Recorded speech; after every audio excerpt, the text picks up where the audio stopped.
Peace and love, everyone. Welcome to episode 2 of the Southpawdcast. We've got lots to cover this episode. We're talking about the influence of Jay-Z versus Eminem, Melle Mel's comments about Eminem, and This Week in Shady. This podcast is presented by Southpawers.com. Visit Southpawers.com for everything shady, related, and affiliated. Remember 500K or Dinner with Jay? We've got another debate that has the internet on fire. It all started on the Big Podcast with Shaq, where Jamal Crawford made an analogy about basketball using hip-hop artists. His overall point was that numbers don't compare to influence. He said that even though Eminem outsold Jay-Z, that he isn't as influential as Jay-Z. Remember the bar, "Numbers don't lie, check the scoreboard" from Tom Ford? I just have one question, Hove. Which scoreboard? Sales, awards, reviews, rankings, critics. A lot of people are justifying Eminem's influence with his numbers. But before you get into numbers, you have to ask yourself which numbers matter and how much do they matter. If you're talking sales, Eminem is miles ahead of Hova. Eminem has songs with billions of streams on Spotify. He's outsold him by a huge margin. Now don't get me wrong though, Jay is doing numbers, but it ain't close. Another one that isn't close is awards. Jay has 24 Grammys to Eminem's 15. Now, I know the Grammys aren't the best indication of what's important to the culture, but this highlights a difference in accolades. Now, what about hits? Eminem and Jay-Z both have huge hits. One way to look at this is hits, misses, and shots taken. Both of these artists have huge hits.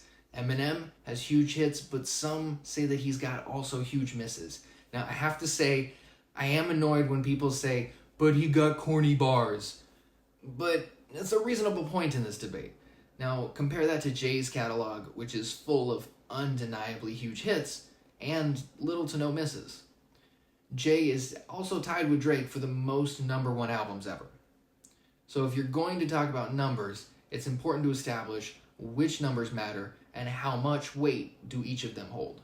You know, if we're talking Eminem and Jay-Z, that I have to bring up Renegade. Many people argue that Eminem overshadowed Jay on his own song, so much so that it became meme-worthy that someone renegaded someone else on their own track. When Eminem was on Jay-Z's song, he cuz up on that record. Yeah. You know what record I'm talking about? Yeah.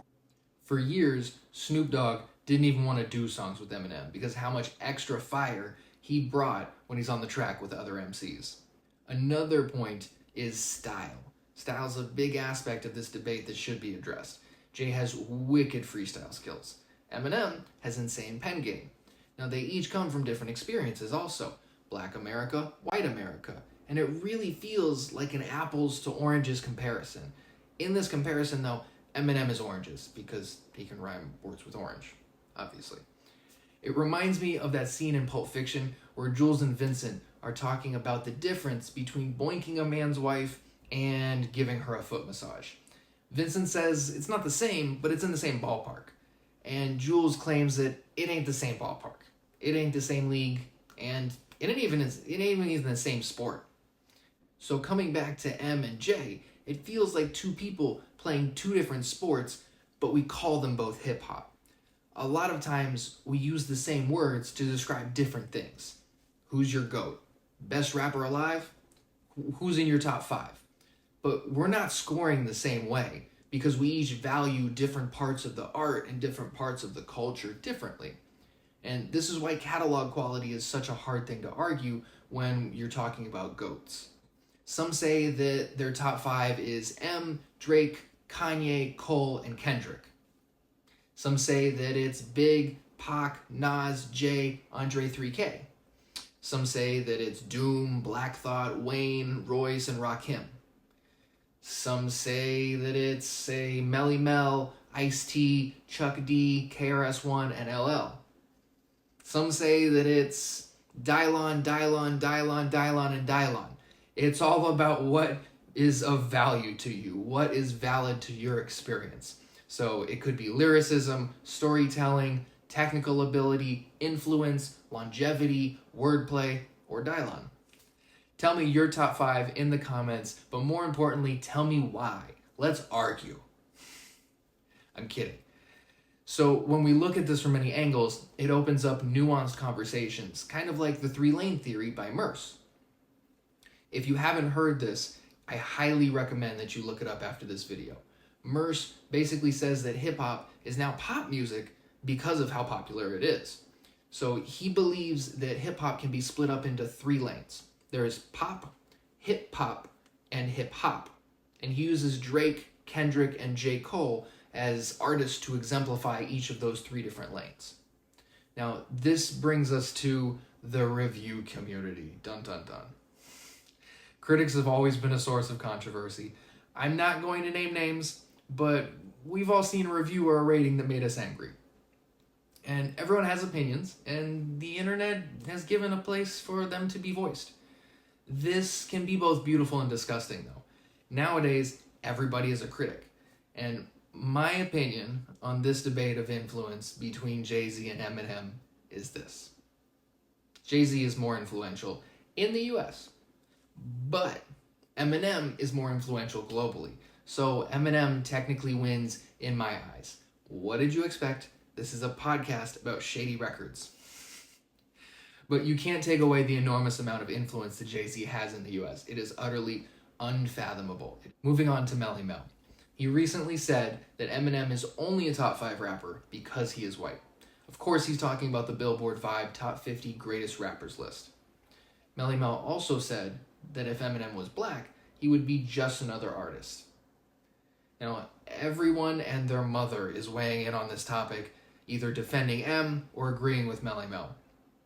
Most recently, Crooked Eye made a response video where he also backed up Eminem. And I like Crooked Eye's response because he acknowledged the privilege of a white guy in the music industry. He says it's obvious, and I have to agree with him. He also mentions, though, that the Dr. Dre co-sign was a huge piece, and that holds a lot of weight, even if Eminem was black. But Crook ends his response by saying that if there was a round table where all of the most brilliant lyricists in all of hip-hop sat around, that he'd be sitting at that table going, "What's happening, Marshall?" So he includes himself at that table, not that we were asking. It seems like everyone that has worked with Eminem is coming to back him up. And it makes me wonder if seeing him in the studio gives people a different perspective on Eminem that maybe outsiders will never have. 50 Cent, even before the Melle Mel comments, said that he believes Eminem should be number 1 on that top 50 list. Going back to Eminem's induction into the Rock and Roll Hall of Fame, Dr. Dre said Eminem brought hip-hop to middle America and offered kids who looked like him a way to connect to it. Now, the key in there is kids that look like him, because this opens up the argument of being a guest in the house of hip-hop. This originally came from Lord Jamar, who has been critical of Eminem for quite a few years now. In 2020, when asked about this on Crook's Corner, Eminem admitted he is a guest in the house of hip-hop. He said that he never said he wasn't a guest. I gotta be honest on this one. This is a tough topic. I personally walk this line in my own life. Some people see a white boy that's super into hip-hop as a culture vulture, while other people see it as an expansion of the greatest musical genre of all time. It really depends on your own personal experience and what you value within the culture. And it depends on what you believe about hip-hop, where it started, what it's become, what it will be in the future. Some of it is just simply perspective. Now, personally, I believe that music, and really any art form, is a great way to understand people on a deeper level, which creates more empathy and understanding in the world. I'm not saying simply that white people should listen to hip-hop to understand Black America. It should start, obviously, with engaging with people in person, in real life. But art can communicate deep feelings and ideas in ways that aren't always accessible in normal conversation. I'm reminded of a Neil Brennan joke. He talks about an old white lady that says she had no idea the relationship between the police and black people was so bad. She didn't realize how bad it was, but he replied, "You would know if you listened to a song by a black person ever." So with all that being said, I always try to maintain respect for the art and love for the artist behind it, because no matter what you look like, anybody can have bars. I know Pakistani people that got bars. Shout out to Faris. Let me know what you think in the comments. Is Eminem a guest in the house of hip-hop? Is it his house? Does he live there rent-free? Tell me what you think. Next up is This Week in Shady, where I cover milestones in Shady history. First up, March 10th, 1999, Eminem performed 2 shows for MTV Spring Break. Do you remember Spring Break? I'm showing my age here. Do you remember when MTV played music? But fast forward to sometime in March 2009, Eminem joined Twitter. And March 9th, 2020, Eminem releases the music video for Godzilla, directed by Cole Bennett. This currently has 500 million views on YouTube, and this is arguably one of his best videos to date. R.I.P. Juice WRLD. We miss you, we love you. Thanks for watching episode 2 of the Southpawdcast. We've got more episodes and more content on the way. Check out my playlist, Daily Hip Hop, available only on Spotify, where I curate a new vibe every day from scratch. Also check out my Scavenger podcast for interviews with up-and-coming artists, also available only on Spotify. Make sure to visit Southpawers.com for everything Shady related and affiliated.